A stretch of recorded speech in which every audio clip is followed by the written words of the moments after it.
नमस्कार शेतकरी मित्रांनो, मी अभिनव जांगळे आपलं स्वागत करतो आपल्या डेली कट्ट्यावरती. आजचा व्हिडिओ ऊस लागवडीबद्दलचा व्हिडिओ आहे मित्रांनो. तर आता सगळ्यात पहिल्यांदा आपण आलो आहे आपल्या ऊसाच्या बेने प्लॉटवरती.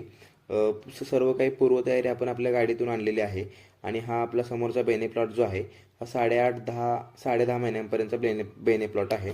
तर मित्रांनो, तुम्हाला जो समोर प्लॉट दिसतोय हा हा आपला सव्वा सव्वा 10 महिन्यांचा बेने प्लॉट आहे आणि आपण आपला सध्या जी रानाची तयारी चालू आहे, सर्व काही पूर्वतयारी आपण करून ठेवलेली आहे मित्रांनो. यावेळेस प्रथमच आपण आपल्या शेतामध्ये पॉवर टिलरच्या माध्यमातून सरी सोडतोय. म्हणजे 27 HP ट्रॅक्टर आहे कुबोटा, त्याच्या पाठीमागे पॉवर टिलर मशीन आहे आणि त्याच्या माध्यमातून सरी सोडण्याचा एक नवीन प्रयोग आपण करून बघतोय. पण अनफॉर्च्युनेटली तो काय आपल्या रानामध्ये सक्सेसफुल झाला नाही. याने काय झालं, तुम्ही बघू शकता ते खालची मऊ माती उचलून वरती फेकते आणि पाठीमागचा रेझर सुद्धा ती माती ढुंबायला लावतोय.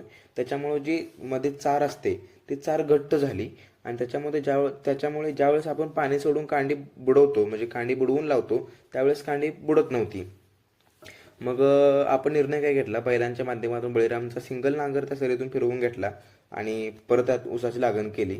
आणि मित्रांनो, ह्याने अजूनही तोटा काय, सरी योग्य सुटत नाही. काही ठिकाणी 4 फूट सरी भरली, काही ठिकाणी 5 फूट भरली. असं म्हणजे दोन सऱ्यांच्या मधलं अंतर जुळून येत नाही. ड्रायव्हर चांगला असेल तर तेही शक्य होतं, पण शक्यतो ह्यानं तुम्ही रिस्क घेऊ नका.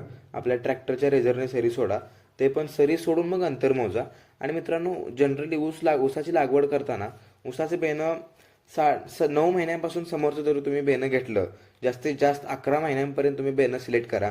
खोडव्याचं बेनं वापरू नका, ते उगवायला त्रास देऊ शकतं. आणि जनरली लागणीच्या बेण्याला डोळे चांगले असतात. आता आपण ऊसाची लागण लगेच चालू केली. पाठीमागं बैल जोड बघू शकता. बळीरामचा नांगर घेऊन प्रत्येक सरीतून ते बळीरामचा नांगर फिरवायला चालू आहे. ट्रॅक्टरच्या माध्यमातून आपण ऊसाची सर्व पूर्वतयारी म्हणजे 200 लिटर पाण्यामध्ये